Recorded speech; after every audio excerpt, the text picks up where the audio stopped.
Je vais vous raconter un petit peu mon histoire vite fait, si vous voulez bien, juste pour qu'on...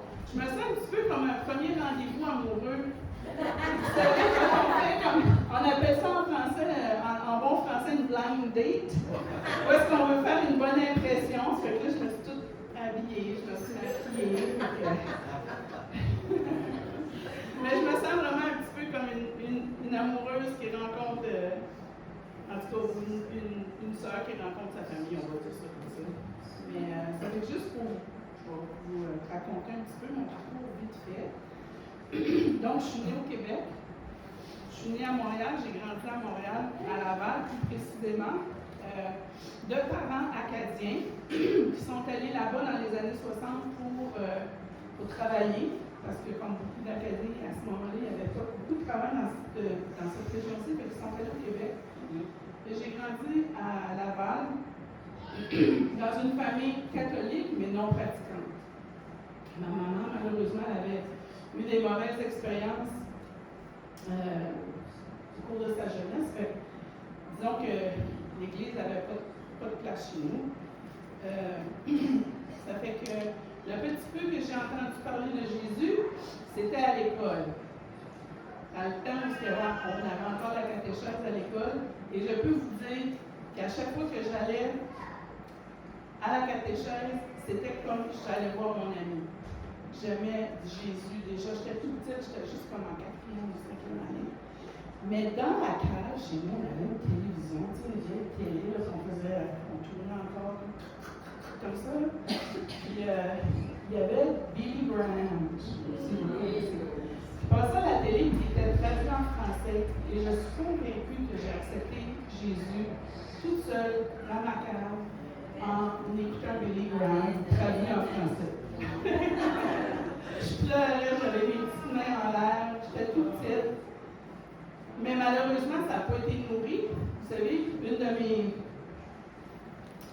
une de mes paraboles préférées, c'est la parabole du semeur. La graine a été plantée, mais malheureusement, elle a été étouffée par les choses du monde. Mais, juste pour vous dire comment Jésus me poursuivait, comment je poursuivais Dieu aussi, je me suis intéressée à l'islam quand j'étais à l'université. Ensuite, je suis devenue bouddhiste. Je suis devenue bouddhiste pendant 4 ans. J'allais dans des réunions à Toronto. Je suivais un temple à Montréal. J'avais une enseignante principale qu'on appelle, qui était une moine bouddhiste. Puis un jour, je suis allée à Toronto pour une rencontre avec un grand maître qui était, qui avait étudié avec le Dalai Lama. Dans l'église bouddhiste, mais c'est pas une église, mais dans la hiérarchie bouddhiste, c'était un haut placé. Bon, puis on avait le droit à 1 heure de rencontre avec notre enseignante principale à ce moment-là. Je suis allée manger avec elle. La seule chose dont je me rappelle, c'est le sandwich, le lieu. Et elle m'a dit ce jour-là, retourne à la foi de ta mère.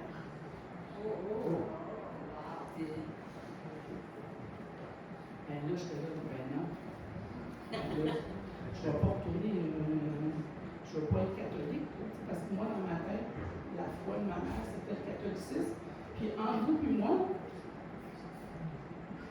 j'étais pas trop spirituelle. Je trouvais que c'était pas bien cool d'être chrétien, tu sais. Puis, c'est vrai, c'est pas cool d'être chrétien. Je ne sais pas si vous avez remarqué, là.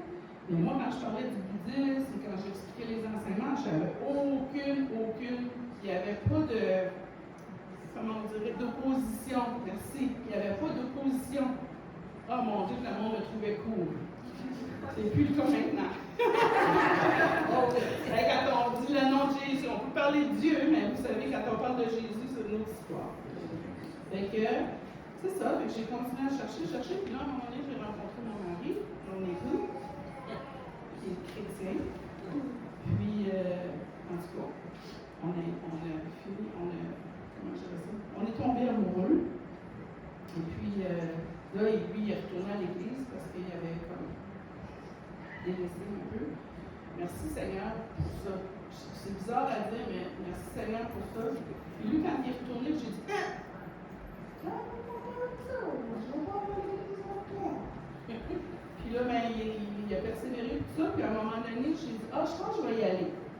je suis allée à Beresford il y a 19 ans.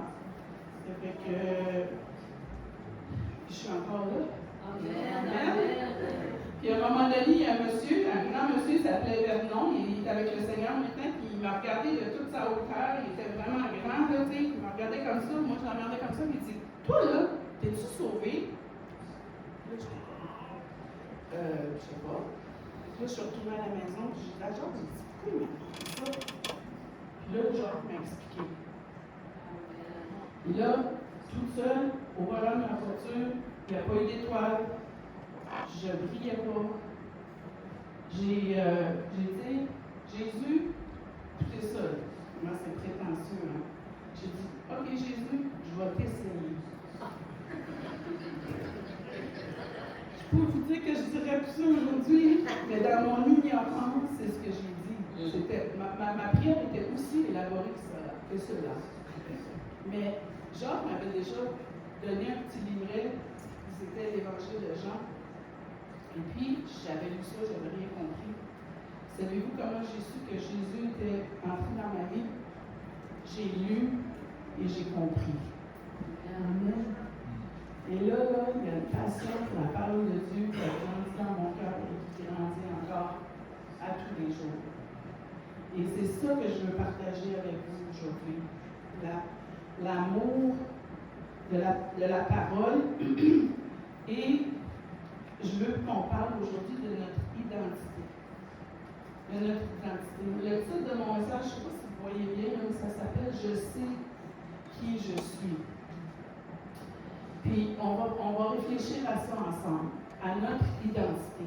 Et je pense que c'est important de se rappeler ça. J'espère que pour vous, votre identité,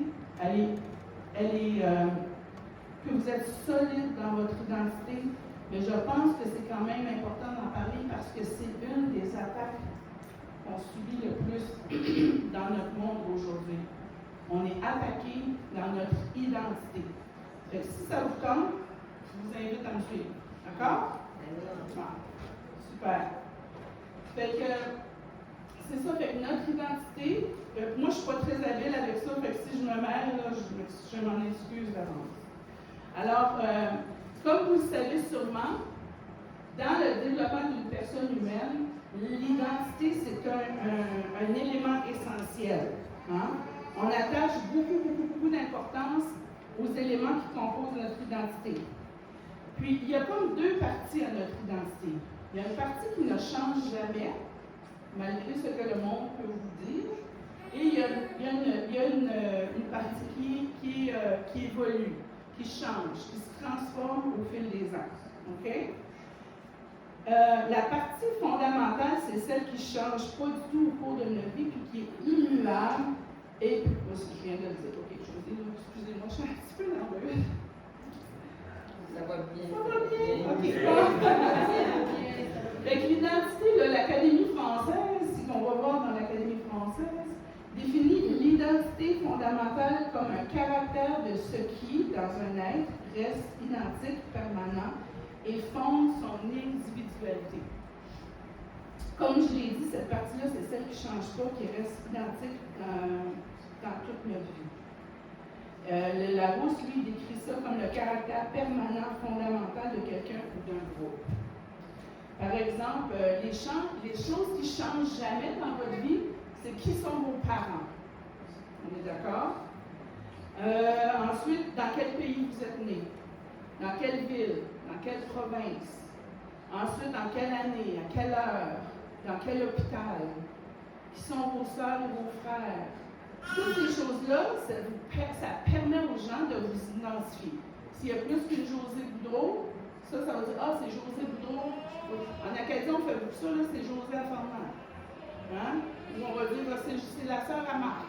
OK? Fait que ça nous permet de nous identifier. Ensuite, on a notre identité culturelle, nationale. Je suis canadienne, francophone, je suis née au Québec, de parents acadiens. Je suis née à la fin des années 60. À la fin des années 60? Pas au début des années 60? En psychologie, on s'entend pour dire que l'identité d'une personne peut toutefois changer au cours de sa vie, L'identité, c'est personnel, social, culturel et psychologique. Elle englobe notre nom, mais aussi notre histoire, nos goûts, nos croyances, nos choix, puis notre image qu'on a nous-mêmes. Ça va jusque-là? Mais dans toutes ces belles descriptions-là, il manque une dimension. Laquelle vous pensez? Pardon? Spirituelle, divine. Hein? Tu sais, la psychologie, tout ça, c'est bien beau les dictionnaires, mais il manque toujours cette dimension-là. Heureusement, nous n'avons pas seulement les dictionnaires de la psychologie pour nous aider, mais on a aussi ceci, qui est la parole de Dieu. Puis, si on part du principe qu'il y a deux parties qui composent notre identité, une immuable et une changeante, on n'a pas besoin de chercher très loin dans la Bible pour connaître notre identité divine, celle qui ne change jamais. Hein? Dans Genèse 1,26, ça dit « Puis Dieu dit, faisons l'homme à notre image, faisons-le selon notre ressemblance. Dieu créa l'homme à son image, il le créa à l'image de Dieu, il créa l'homme et la femme. » Alors, on est un homme, ou on est une femme, et on est créé à l'image de Dieu. Amen. Ça ici, là, gênez-vous pas pour... Moi, je vais vous montrer. Puis ça, je le fais vraiment pas pour... en bon acadien, show off. C'est juste que je veux vous encourager à vous approprier la parole de Dieu, OK? Puis moi, ce que j'ai fait, là, c'est que j'ai souligné les endroits où ça dit « à notre image », l'homme à son image, l'image de Dieu. Dieu le dit 3 fois dans 2 petits versets. C'est avec ça, là, c'est fondamental. C'est fondamental. Amen. Quand il y a quelque chose qui est répété dans la parole de Dieu, c'est parce que c'est important. Amen. Puis c'est vraiment au début de la Genèse. Dieu n'a pas attendu 8 livres ou 25 chapitres, tout de suite au début. Alors, qui suis-je selon Dieu? Je suis créé à l'image de Dieu. Je vais juste un autre des mots qui est important là-dedans, c'est quoi selon vous? Moi, je vous fais travailler, là. Pas juste moi qui travaille ici, là. Le mot qui est contesté aujourd'hui dans notre monde. Créa. Le mot créa. Un des grands mensonges de notre époque, c'est le mensonge selon lequel nous sommes le fruit du hasard. Le fruit de l'évolution. Mais si nous croyons que la parole de Dieu est vraie, nous reconnaissons alors que tout être humain est créé à l'image de Dieu. Et nous croyons que nous avons tous été créés par Dieu qui nous connaissait avant même de nous créer. La Bible nous dit dans Jérémie, avant que je t'eusse formé dans le ventre de ta mère, je te connaissais. Et avant que tu fusses sorti de son sein, je t'avais consacré. Amen. Je t'avais parlé à Jérémie, dit, je t'avais établi prophète des nations. Cet élément est fondamental parce qu'il nous rappelle que tous les êtres humains sont importants. Du plus jeune au plus vieux. Puis, pourquoi j'insiste là-dessus, vous allez me dire, c'est vraiment basic. C'est parce que l'ennemi, je ne sais pas si vous avez remarqué, mais il s'attaque beaucoup à ces concepts-là. Amen. Alors, tous les êtres humains sont porteurs de l'image de Dieu et par ce fait même, ils ont tous une valeur égale. J'ai parlé avec un collègue, moi j'étais enseignante pendant 30 ans, pas enseignante pendant 30 ans, j'étais enseignante pendant 20 ans, mais dans le système scolaire pendant 30 ans. Puis je parlais avec un de mes collègues qui n'était pas encore croyant, puis on parlait de la valeur humaine, de la valeur de l'être humain. Puis pour moi, là, on n'a pas tous la même fonction, on n'a pas tous les mêmes capacités, on n'a pas tous les mêmes habiletés, mais on a tous la même valeur. Mais pour lui, c'était pas évident. C'est grave. C'est grave, parce que ça veut dire qu'il y a certaines personnes qui, aux yeux de certains, n'ont pas la même valeur qu'eux-mêmes.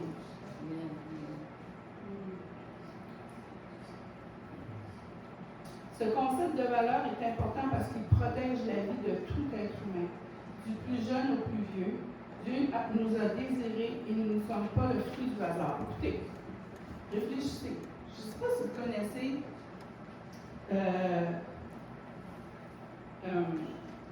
l'exemple qui est donné. Moi, ça m'avait vraiment éclairé. Il y avait quelqu'un qui comparait l'évolution à un sac en papier. OK?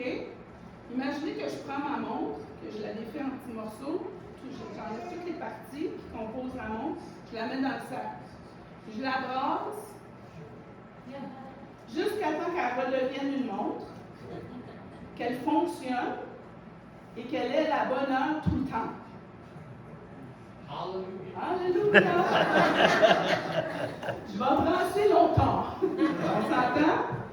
Ça, je trouve, c'est une image vraiment, ça nous donne une image concrète, en fait, de l'absurdité, en fait, de la théorie de l'évolution. Hein. La théorie de l'évolution qu'on présente souvent comme un fait. Ça, c'est une histoire. L'autre élément important est que nous ne sommes pas non plus des animaux. Attendez, je vais regarder ce que je suis. Nous ne sommes pas des animaux. Dieu a créé les animaux et les hommes, mais seulement les humains ont été créés à son image.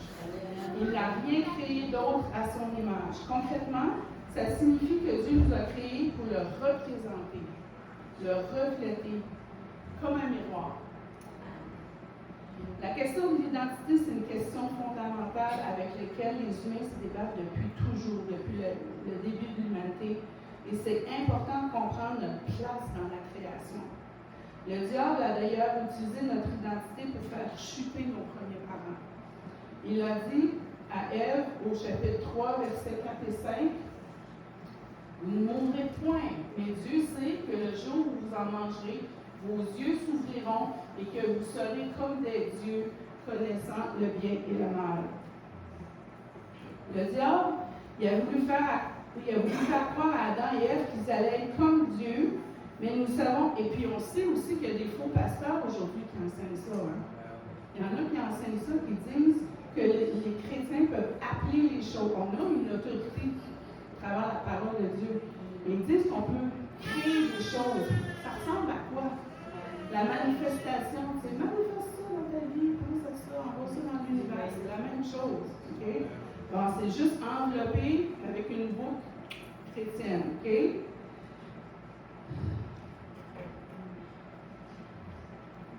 C'est un mensonge que de penser que nous sommes des petits dieux. Dieu a dit, créons l'homme à notre image, mais peut-on dire que l'image d'une chose est la chose? Je m'explique. Okay? Par exemple, là je m'adresse au gars. Okay? En particulier. Si par exemple, vous êtes fiancé et que votre douce s'attend à avoir une bague, okay? Une bague de fiançailles, ou pour les hommes qui sont déjà mariés, si votre femme s'attend à avoir des fleurs et que vous êtes avec l'image d'une bague ou l'image de fleurs et que vous lui donnez ça, qu'est-ce qu'elle va faire? Ben non! Hey, c'est pas une bague, c'est l'image d'une bague, mais ce n'est pas une bague. C'est l'image d'une fleur, mais ce n'est pas une fleur. On s'entend avec ça? Donc, nous sommes à l'image de Dieu, mais nous ne sommes pas Dieu. Amen. Alléluia, merci Seigneur. Puis merci Seigneur pour tout le monde, parce que moi, si j'étais Dieu, on n'aurait pas la patience que Dieu a. Je ne veux pas vous décevoir, là, mais on est d'accord avec ça. Je pense que...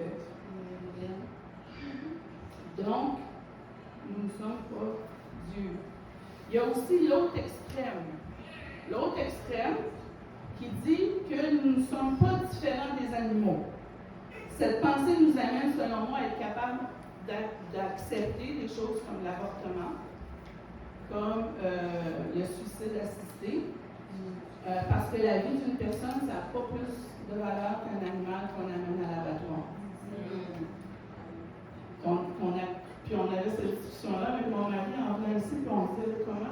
diable pervertit le langage, parce qu'aujourd'hui, on appelle ça le suicide assisté. C'est l'aide médicale à mourir. Puis ensuite, l'avortement. En France, entre autres, ça s'appelle, puis en anglais, ils appellent ça IVF. En France, ça s'appelle ça IVG, interruption volontaire de grossesse. Fait qu'on enlève tous les mots, en fait, pour que ça devienne un concept abstrait. Vider, en fait, de la perversité. Moi, c'est comme ça que je le vois. Mais pourtant, Dieu, dans la Genèse, il a dit, Dieu les bénit et Dieu leur dit, soyez féconds, multipliez-vous, remplissez la terre et l'assujettissez, et dominez sur les poissons de la mer, sur les oiseaux du ciel, sur tout animal qui se meut sur la terre. On est appelé à avoir du respect. Alors, on n'est pas là pour abuser de la beauté du monde, mais nous ne sommes pas des animaux. Moi, je crois d'ailleurs que toute personne qui a une conscience, tous les humains ont une conscience intuitive de la place que l'être humain a dans la création. Est-ce que vous êtes déjà rencontré quelqu'un qui est très, très, très prétentieux? On va dire, ben voyons donc, il y a quelqu'un qui pointe quelqu'un. Oh! Mais quand on rencontre quelqu'un de très prétentieux, on dit, voyons donc, il se prend-tu pour le bon Dieu? Non, on dit ça, oui ou non? On dit ça, hein, il se prend pour mon Dieu, il se prend pour qui? Lui, il se prend pour le bon Dieu, ou elle se prend pour qui? Puis quand on rencontre, de la même manière, quand on rencontre quelqu'un qui fait quelque chose de vraiment dégoûtant, on va dire, ben voyons, c'est un animal. Fait qu'on a une conscience,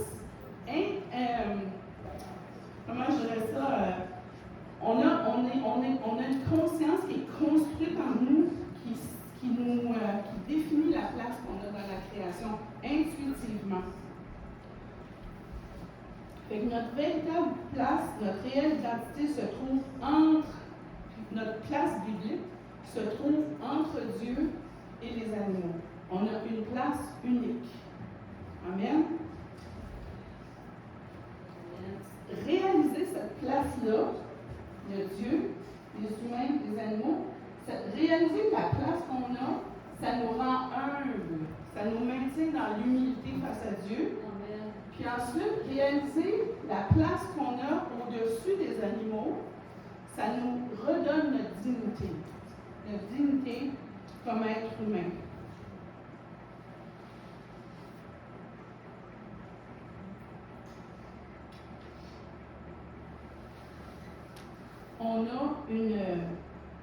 On est moralement, puis on est moralement supérieur aux animaux.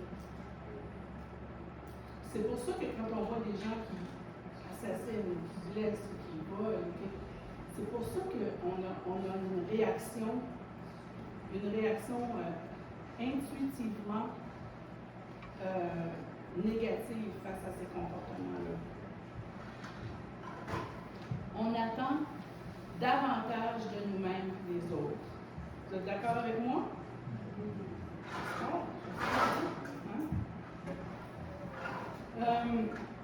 Qu'est-ce que ça m'apporte d'apprendre d'où vient mon identité?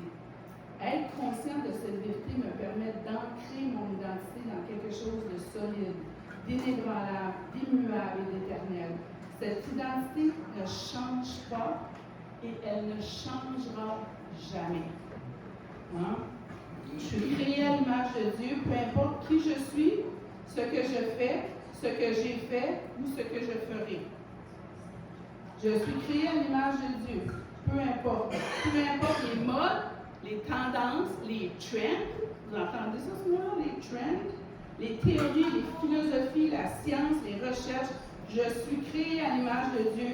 J'ai de la valeur parce que je suis créée à son image et parce que celui qui m'a créée me l'a dit.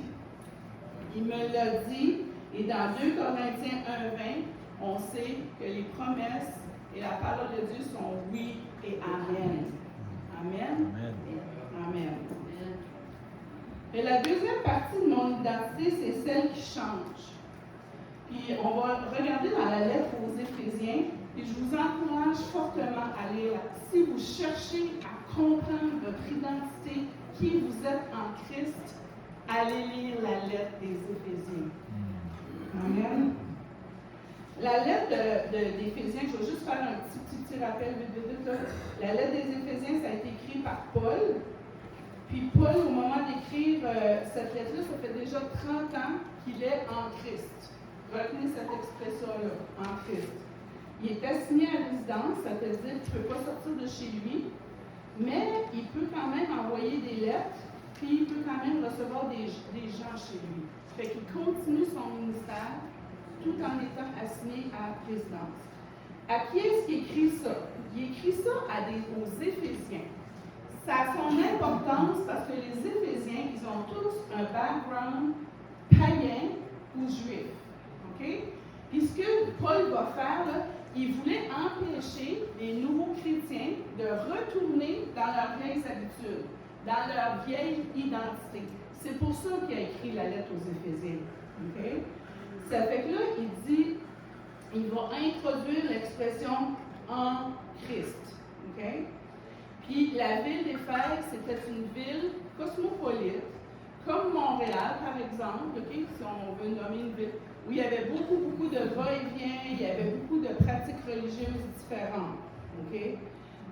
C'est là qu'Aquila et Priscille continuent le travail commencé par Paul à Éphèse. Puis c'est cette église-là que Paul a confiée à Timothée. Okay? Fait que lui, là, il veut que, en confiant l'église à Timothée, il veut que vraiment empêcher les gens. Attendez, je me suis perdue là. Il veut empêcher que l'Église soit corrompue par des faux enseignements. Vous savez, il y avait des gens qui passaient et disaient « Ah, mais il faut quand même te faire circoncire. » Puis là, « Ah, mais tu pourrais quand même aller au temple. » C'est des choses comme ça. Fait que Paul, lui, a écrit ça. Il a dit « Attendez, on va mettre les choses au clair. » Les commentateurs, ils s'entendent pour dire que la lettre aux Éphésiens, là, c'est une lettre circulaire. Ça veut dire qu'elle passait d'une église à l'autre. Puis cette lettre-là, elle a été écrite, vous savez, dans beaucoup de lettres, là, Paul répondait à des problèmes qui étaient spécifiques à une église. Hein. Mais pas cette lettre-là. Cette lettre-là, c'est vraiment une lettre qui a une doctrine. La doctrine dont Paul parle dans cette lettre-là, c'est justement l'identité. Okay? Ça, c'est important ici. Ça fait que cette lettre-là est écrite pour définir aux nouveaux croyants leur nouvelle identité. Ils sont plus païens, ils sont plus juifs, mais ils sont maintenant en Christ. Ils forment une nouvelle Église dont Jésus est la tête. Ils doivent rejeter leur vieille identité pour revêtir la nouvelle qui se trouve en Jésus. Okay? Beaucoup de commentateurs estiment que cette lettre est fondamentale pour la compréhension de notre identité. En Christ.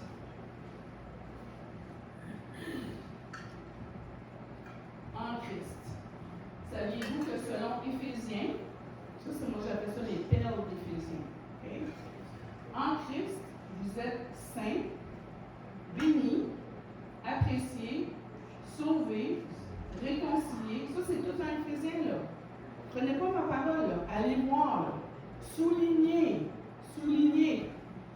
Sauvés, réconciliés, co-héritiers, libres, entendus, équipés, renouvelés, adoptés, pardonnés, aimés, récompensés, et vous êtes victorieux. Amen. Alléluia. Alléluia. Quand le monde veut vous faire croire que Dieu ne vous entend pas, que Dieu ne vous voit pas, que Dieu ne care pas, en acadien on dit care pas, Dieu ne se préoccupe pas de nous, c'est un mensonge. Jésus a dit, j'ai vaincu le monde. Amen. Vous êtes victorieux. Alléluia. Alléluia. J'aimerais faire remarquer ici, là, l'expression que Paul utilise dans cette lettre-là, il l'utilise 31 fois. En Christ, allez dans votre Bible et soulignez toutes les fois où ce que Paul dit en Christ. Juste dans la première partie d'Éphésiens, dans le premier chapitre, là, vous allez le souligner 9 fois. En Christ. en Christ, en Jésus, dans le bien-aimé. OK? Puis là, quand je dis 31 fois, c'est juste en Christ. Il y a toutes les variations aussi qui comptent. Amen? Ça compte ça aussi, là. La répétition de cette expression-là, moi, je ne l'avais pas remarqué au début. Mais là, j'ai commencé à dire, ben, voyons donc, en Christ, en Christ, en Christ, en Christ. Je lisais un livre d'un auteur américain, c'est ça, puis lui, le livre, je vous recommande, il est en français d'ailleurs, pour mes amis, là. C'est Mark Driscoll, ça s'appelle Who Do You Think You Are? Qui es-tu? OK? Parce que souvent, il voit deux. Mais puis, c'est ça, puis lui, il prend toutes ces perles-là, puis il les explique, les analyse, il réfléchit à ça. Très, très bon livre pour ça. Dans tous ses écrits, parce que Paul n'a pas juste écrit la lettre aux Éphésiens, il en a écrit plusieurs. Dans tous ses écrits, Paul a utilisé, savez-vous combien de fois cette expression-là? 216 fois. Dans le Nouveau Testament. Les autres auteurs l'ont utilisé, mais jamais autant que Paul. Cette expression-là, c'est donc central au message de Paul. On n'est pas des chrétiens. Chrétien, c'est un nom qui a été donné par les non-chrétiens aux chrétiens, et ça avait une connotation péjorative. Hein? Ça avait une connotation négative. Mais Paul, lui, il nous dit, nous sommes plus que ça. Nous sommes en Christ. Notre identité est en Christ. Amen. L'utilisation de cette expression-là, c'est important. Comme je l'ai dit, il l'utilise dans Romains, Corinthiens 1 et 2, dans Galates. Puis là, quand vous allez les lire, là, je vous le dis, là, ça va tout vous arriver toute la gamme. Vous allez aller lire dans Corinthiens 1, en Christ. Oh, en Christ. Dans Galates, oh, en Christ. Vous allez le remarquer. Ça vous rappelle où est votre identité à chaque fois. Il l'a utilisé dans Éphésiens, Philippiens, Colossiens, 1 Thessaloniciens, 1 et 2 Timothée et dans Philémon. Puis ça inclut pas, comme je l'ai dit, toutes les variations en lui, dans le bien-aimé, etc.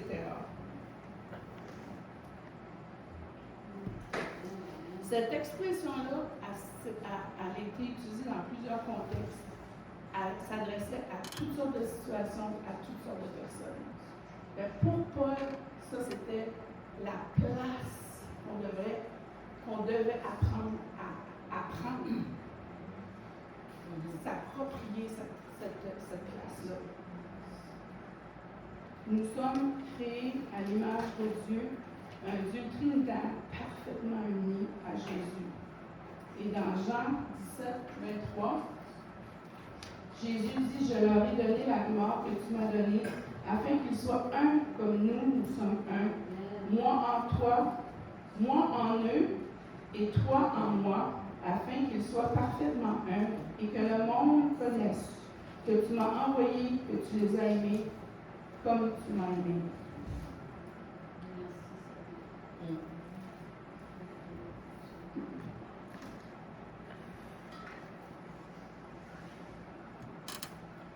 Arrêtons-nous et pensons-y.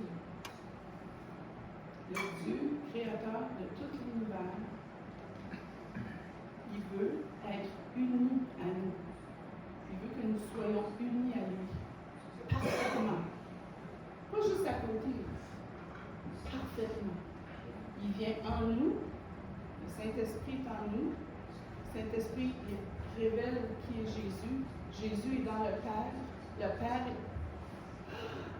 Amen. Amen. Il y a une chanson qui dit non, rien ne me séparera de la vie de la mère. Rien ne me séparera de l'amour de Jésus. Amen. Amen. Toutes les choses du monde, les choses passées, les choses à venir, la vie, la mort, nous sommes en Jésus. Amen. Amen. Alors, cette expression-là, comme je l'ai dit, c'est comme des perles, hein? Je suis sauvé, aimé. Puis ce qui attache les perles ensemble, justement, qui attache toutes ces perles-là, c'est cette expression-là, en Jésus. Sans Jésus, il n'y a pas de perles, il n'y a pas de collier. Jésus, c'est le fil qui relie toutes nos perles, qui crée le collier, qui crée notre identité. S'il n'y a pas de fil, il n'y a pas d'identité. Et si vous avez remarqué que dans le monde aujourd'hui, il y a une attaque sur l'identité même de ce qu'est l'être humain. On fait croire aux filles qu'elles peuvent être des garçons, on fait croire aux garçons qu'ils peuvent être des filles. C'est quoi si ce n'est pas l'identité fondamentale? Il y a même des enfants qui pensent qu'ils sont des chiens, des chats. Moi, j'ai vu des litières dans les écoles. C'est quoi cette attaque-là? Cette attaque-là, c'est sur notre identité en tant qu'être humain, créé à l'image de Dieu. C'est ça que c'est une attaque sur nous. Et on sait que c'est important quand le diable s'attaque à quelque chose d'aussi fondamental. Parce qu'on sait, il sait que c'est important pour nous autres. Que notre identité est importante pour notre santé physique. Je ne sais pas si vous avez remarqué. Non, je ne vais pas dire ça. Je ne vais pas aller là. L'expression que Paul utilise en Christ se retrouve tout au long de l'épître. C'est le fil conducteur, c'est la trame de notre identité. Si on reprend l'image des perles, le concept d'être en Christ est ce qui tient les perles de notre identité ensemble.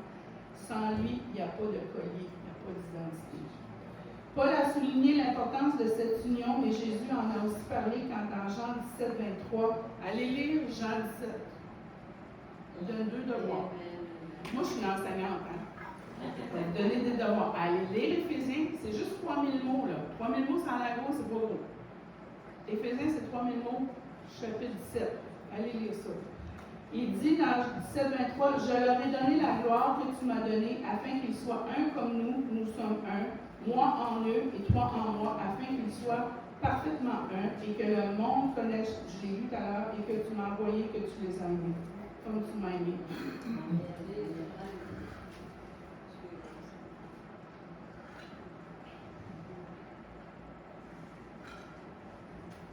Jésus a aussi dit, « Je suis le cep. Vous êtes les sarments. Celui qui demeure en moi et en qui je demeure porte beaucoup de fruits, car sans moi, vous ne pouvez rien faire. » Quand on connaît notre identité, quand on est accroché à la vigne, c'est là qu'on peut donner des fruits. C'est lui qui est la source de vie. C'est lui qui donne la sève, qui donne les nutriments. C'est là où est-ce qu'on peut, en anglais on dit bloom, on peut germer, on peut donner des fruits. Dans Éphésiens 2, 22, ça dit, vous avez été édifiés sur les fondements des apôtres et des prophètes, Jésus-Christ lui-même étant la pierre angulaire. En lui, tout l'édifice bien coordonné s'élève pour être un temple saint dans le Seigneur. En lui, vous aussi êtes édifiés pour être une habitation de Dieu en esprit. Ce principe s'applique à l'Église, mais aussi à notre vie. Nous sommes créés à l'image de Dieu pour refléter sa gloire, et c'est en Jésus ce nom que notre vie peut être un témoignage pour le monde. On pourrait utiliser chacun des aspects. On a vu chacune des perles, on pourrait l'utiliser, mais je ne vais pas faire ça. Mais il y en a une, par exemple, où j'aimerais m'attarder. C'est, par exemple, quand tu dis, mais vous, ce n'est pas ainsi que vous avez appris Christ, si du moins vous l'avez entendu, si conformément à la vérité qui est en Jésus, c'est en lui que vous avez été instruits à vous dépouiller, eu égard à votre vie passée, du vieil homme qui se corrompt par les convoitises trompeuses, à être renouvelé dans l'esprit de votre intelligence et à revêtir l'homme nouveau, créé selon Dieu, dans une justice et une sainteté que produit la vérité. Alors, qu'est-ce que ça veut dire revêtir? petit monde qui s'en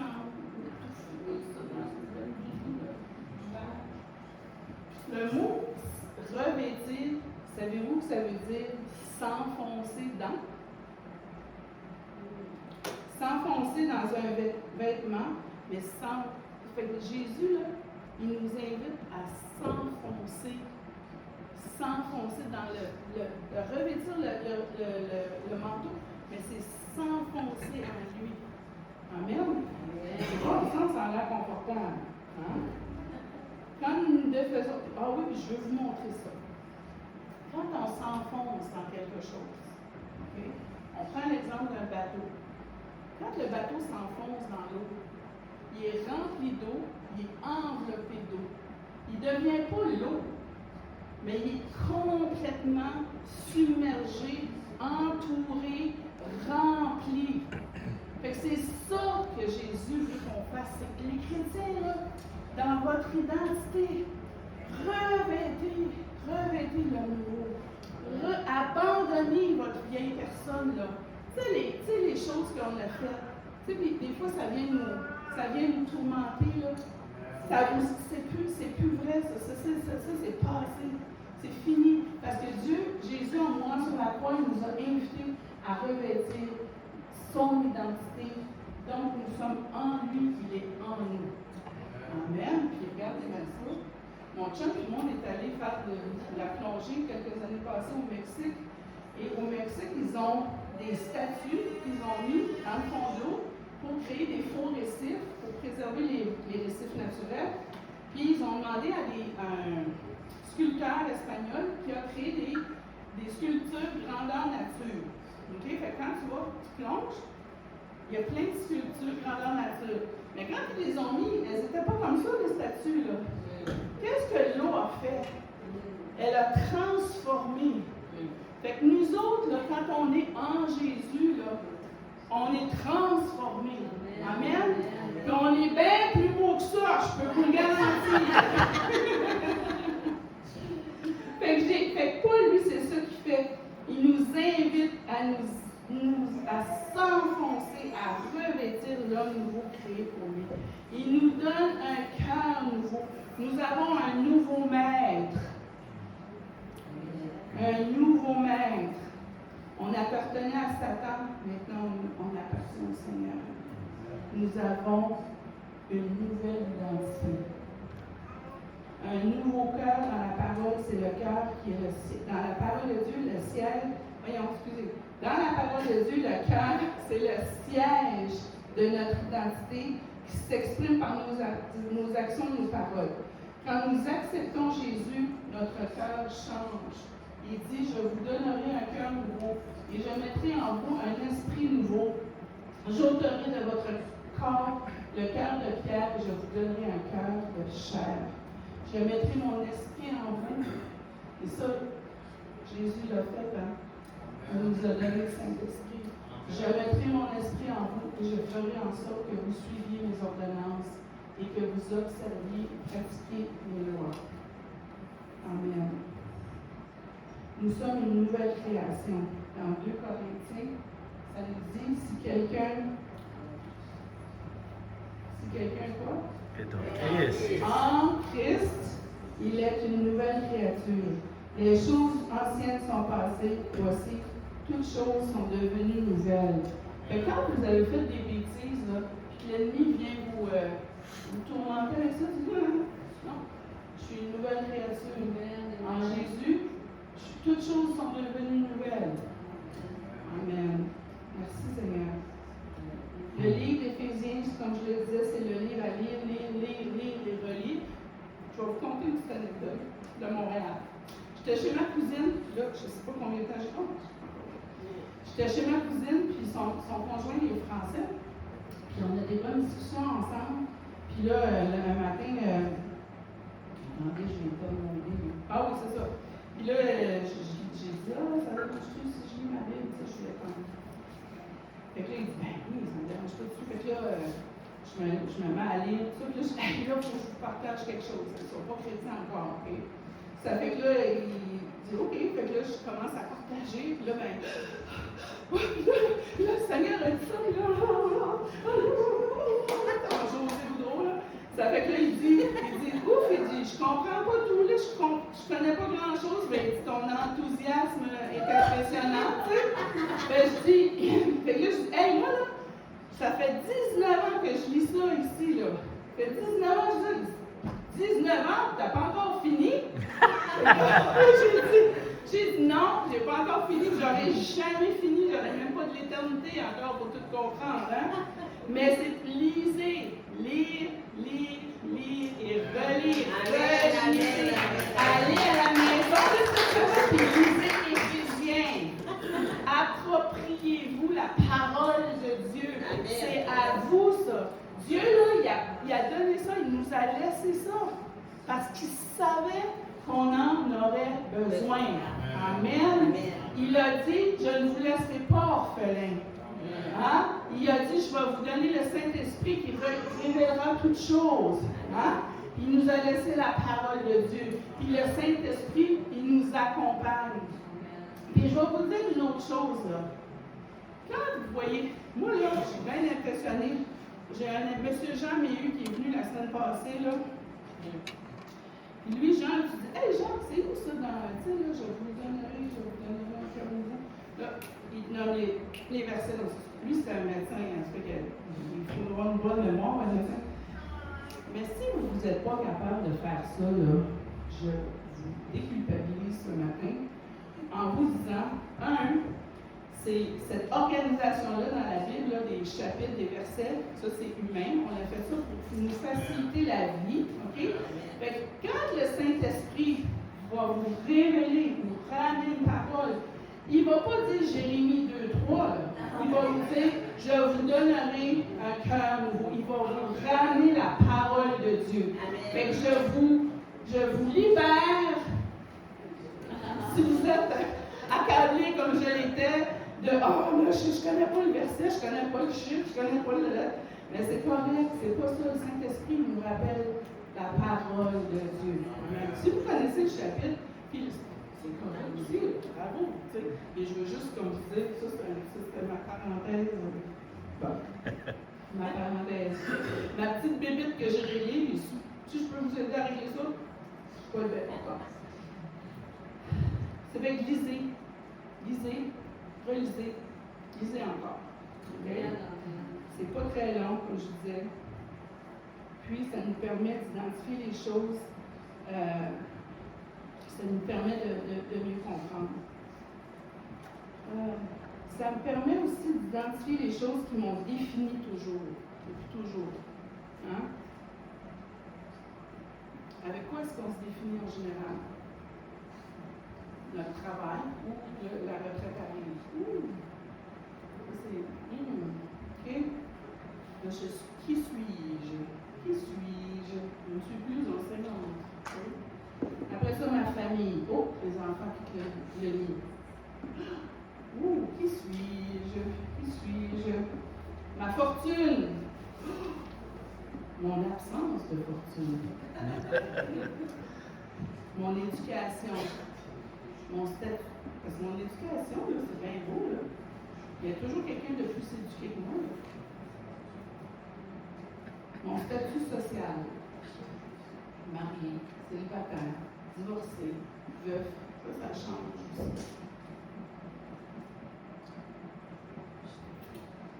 Mais moi, je veux que mon identité soit en Jésus. Amen. Et je prie souvent que le Seigneur nous donne la persévérance et la force pour que le jour où on va avoir à prendre, comment je dirais ça?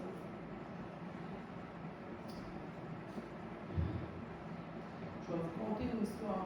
Il y avait des chrétiens qui étaient en Afrique, qui étaient persécutés au point là, où les villages étaient, puis ça se passe encore en ce moment, là, au Nigeria, si je ne me trompe pas. Les gens rentrent, puis ils tuent les gens, ils leur demandent de renier leur foi, puis s'ils ne le font pas, ils les assassinent. Puis il y avait des missionnaires qui étaient là, puis ils priaient, puis on va prier avec vous, puis ils disaient, Seigneur, enlève la persécution. Puis les gens ont dit, c'est pas ça qu'on veut. C'est pas pour ça qu'on veut prier. Tant mieux si le Seigneur enlève la persécution.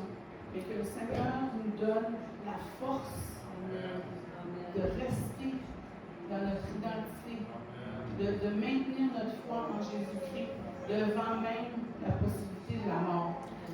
Amen. C'est ça, moi je prie ça souvent parce que nous autres, on est bien gâtés au Canada. Là.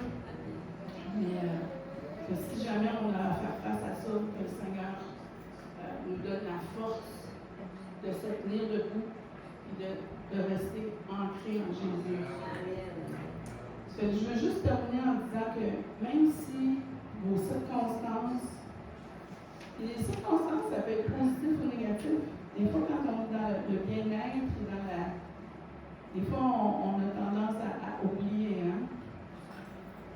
Fait que si vos circonstances, votre environnement, votre statut social change, votre identité reste intacte en Jésus-Christ. Parce que Christ est immuable. C'est-à-dire que Jésus-Christ lui-même est le même hier, aujourd'hui et éternellement, comme on peut lire dans l'Épître. Alors, je vous encourage à rester en lui, à vous revêtir du manteau, de recevoir votre nouvelle identité. Et si vous l'avez déjà reçue, de vous enfoncer en elle. Amen. Voilà, mes amis. J'aimerais prendre quelques instants. Je pense qu'on va prier ensemble, si vous voulez bien. Peut-être que. Excusez-moi, je vous Daniel, si vous voulez juste jouer un petit peu le temps. J'aimerais prier d'abord pour que le Seigneur nous fortifie dans notre foi, qu'il nous fortifie dans notre recherche de qui il est. Et je voudrais prier aussi pour cette Église. Je ne suis pas venue souvent ici, mais j'ai beaucoup d'affection pour cette Église-là. Parce que l'autre chose pour laquelle j'aimerais qu'on prie, c'est pour l'unité entre les chrétiens de la péninsule acadienne. Il y a beaucoup de chrétiens dans la péninsule acadienne, mais ils sont divisés en petits groupuscules. Puis j'aimerais, c'est ça, prier pour que le Seigneur puisse unir les chrétiens, pour que ce soit un phare, que ce soit une lumière qui brille dans notre province. Amen. Puis dans le nord de notre province. Et si vous voulez prier avec moi, on va se lever ensemble. J'aimerais qu'on prie. Si jamais vous avez à cœur, le Saint-Esprit vous met à cœur de prier quelque chose, je vous encourage à le faire. Je vais commencer par prier. On va commencer par prier pour notre identité. Ensuite, prier pour cette Église. Puis pour la péninsule acadienne. Amen. Amen. Alléluia.